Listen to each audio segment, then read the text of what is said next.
قبل ما أحكي لكم حكايتي أحب أعرفكم بنفسي. أنا اسمي شهد وعندي 33 سنة. في يوم من الأيام كنت واقفة في مطبخ حماتي، لقيت حماتي داخلة عليا وبتقول: يا ريت تعملي حسابك يا شهد، هتباتي عندي النهاردة في شقتي ومش هتطلعي شقتك فوق عشان في حاجات كتير قوي لازم تتعمل. قلت لها: إزاي بس يا حماتي؟ مش انتي كنتي سامعاني بتكلم مع أختي في التليفون لما قالت إنها جاية النهاردة عشان تقعد معايا؟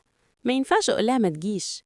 قالت لي: لا يا حبيبتي، اقعدوا انتي واختك قدامي هنا في شقتي، واللي هتتكلموا فيه يا ريت يتقال قدامي.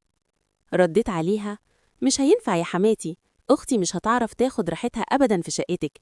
انتي عارفه ان اللي فيها بنت وجوزها قاعدين دايما هنا في الشقه، وكده هتضطر قاعده بالحجاب طول اليوم.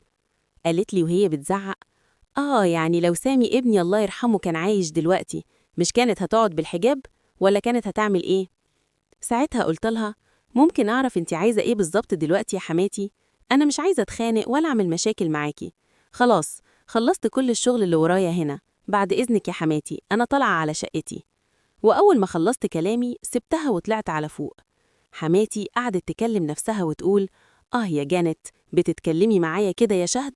طب والله ما تعرفي أنا هعمل فيكي إيه. حماتي خدت بعضها وطلعت بره، لقت علي جوز بنتها شادية قاعد. بص لمراته شادية وقال لها: هو في إيه بالظبط يا ست شادية؟ حرام عليكم اللي بتعملوه في البنت الغلبانة دي. أنا بلاحظ إن شهد كل ما تيجي هنا هي اللي بتفضل تنظف وتروق وتعمل كل حاجة، وإنت بتفضلي قاعدة زي البروتة كده. ما تقومي كده تتلحلحي وتعملي أي حاجة في البيت. ردت شادية بعصبية: جرى إيه يا علي؟ ما تحط لسانك جوا بقك. هو أنا هنضف شقتك ولا هعمل في شقة أمي كمان؟ أنا مش قادرة أتحرك من مكاني. هو أنا هلحق على إيه ولا إيه؟ الحق على خدمة أمي ولا أخدم هنا في شقة أمي؟ قال لها علي: وفيها إيه يعني يا ست شادية لما تقومي وتنضفي شقة أمك؟ المفروض ده واجب عليكي، وشهد ملهاش دعوة بحاجة زي كده. أنا مش فاهم انتي ليه جايين عليها زيادة عن اللزوم كده، واحدة غيرها كانت سابت لكم البيت ومشيت. ردت شادية: قال لها: يا سي علي، انت جاي تقومها علينا ولا إيه؟ بقولك إيه، يا ريت تخليك في حالك أحسن وبلاش مشاكل.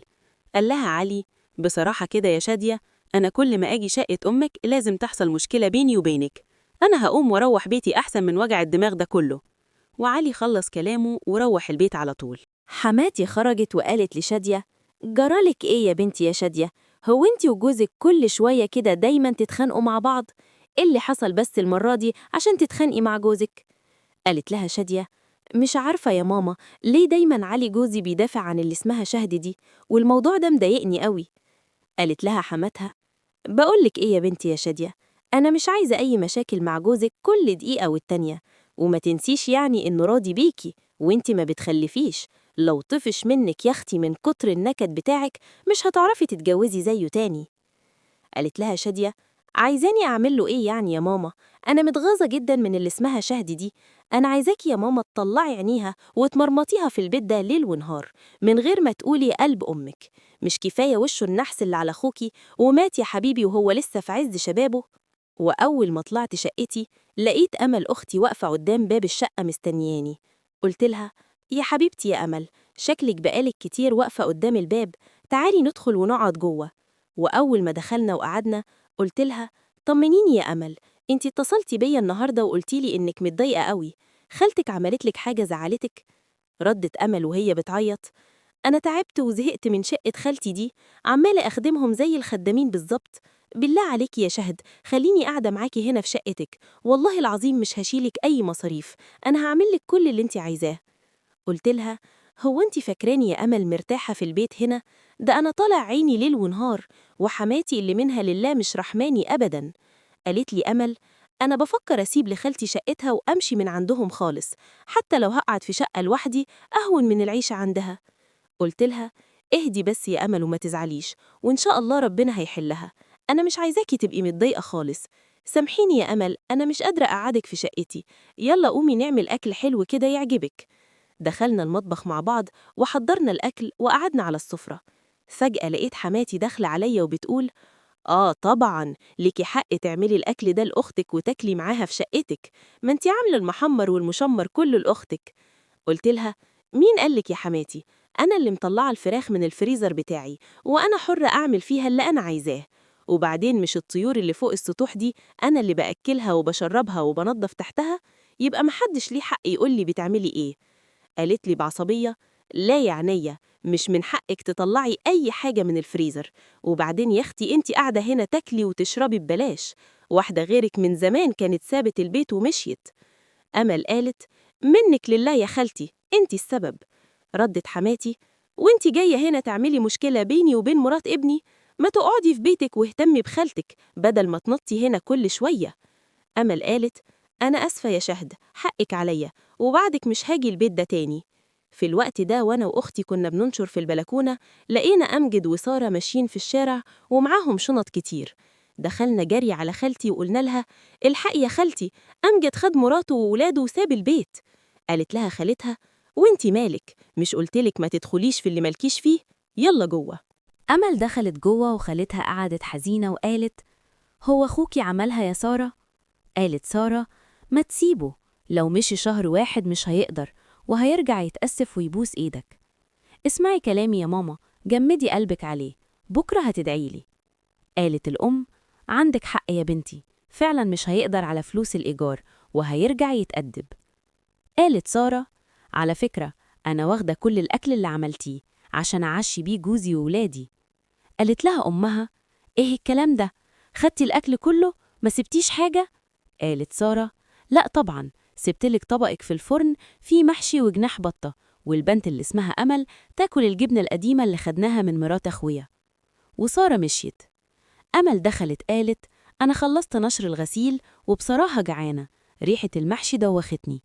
قالت لها خالتها بعصبية: هو أنت ما بتفكريش غير في الأكل؟ كل الجبنة القديمة وعيشي. قالت أمل: معقولة يا خالتي، ده أنت عاملة أكل كتير النهاردة، راح فين؟ قالت لها خالتها: يا نهارك مش فايت، هتحاسبيني على الأكل كمان؟ ادخلي نامي يلا. في شقة شادية لقت حماتها طالعة تاني. قالت لها شادية: هو أنت مش لاقية حاجة تعمليها غير إنك تطلعي لنا كل دقيقة؟ ردت حماتها: أنا طالعة لابني علي، تعالى يا علي عايزة أقولك خبر. قال لها: مالك مبسوطة كده يا ماما؟ قالت: عمك اللي عايش بر مصر مات ومفيش حد هيورث غيرك، شوف بقى الدنيا هتفتح لك إزاي. قال لها علي: مش وقته الكلام ده، لازم نروح العزا.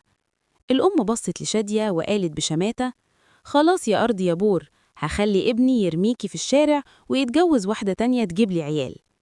بعد أسبوع من وفاة عمه، علي دخل على شادية وقال: بقولك إيه يا شادية، أنا عايزك في موضوع مهم، أمي عايزاني أتجوز هبة بنت خالتي وأنا موافق. قالت له: إيه؟ يعني عايز تتجوز عليا؟ قالت حماته: ما تخافيش يا حبيبتي، دي بنت أختي وهتخلف مش زيك. قالت شادية بعصبية: ومين قالك إني ما بخلفش؟ ده أنا حامل. علي اتصدم وقال لها: بجد؟ قالت: ربنا أراد إني أحمل دلوقتي. وأنا نازلة من شقتي لقيت حماتي بتزعقلي وتقول: أخيرا نزلتي من فوق، مالك يا أختي؟ قلت لها: معلش يا حماتي، دماغي تقيلة اليومين دول. قالت لي: على فكرة شادية حامل، خلي بالك منها. قلت لها: بجد يا حماتي؟ ألف مبروك. ودخلت أوضة شادية وباركت لها. وفي النهاية القصة بتورينا إن الظلم نهايته وحشة، واللي بيزرع شر بيحصد ندم. سارة وحماتها افتكروا إنهم ممكن يكسروا شهد ويستغلوا طيبتها، بس في الآخر كل واحد خد جزاته. أحمد رجع لوعيه وعاش مع سارة في سعادة. أهم درس في الحكاية دي: الدنيا سلف ودين، ومهما طال الليل لازم الفجر يطلع والحق بيبان. يمكن الخير ما يجيش في الوقت اللي احنا عايزينه، بس بيجي في الوقت اللي ربنا شايفه مناسب. خليك طيب، وعمرك ما تستغل ضعف أو طيبة حد، عشان يوم ليك ويوم عليك.